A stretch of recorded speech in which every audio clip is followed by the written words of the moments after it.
নমস্কার, আমি রাজমন্ডল। স্বপ্ন তো সবাই দেখে, কিন্তু স্বপ্নকে বাস্তবে রূপান্তরিত করতে পারে কতজন? আমি সত্যিই আমাকে খুব লাকি বলে মনে করি। আমার স্বপ্ন পূরণ হয়েছে বংস্টার এসার্জের হাত ধরে।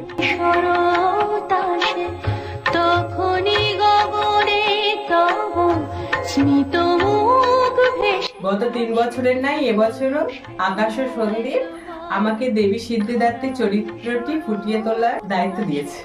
তখনই গগনে তব স্মিত মুখ ভেসে আসে। জানি না কতটুকু কি করতে পারবো, চেষ্টা করব আমার 100% দিয়ে এই দেবী রূপের মাধ্যমে আপনাদের মনে জায়গা করে নিতে।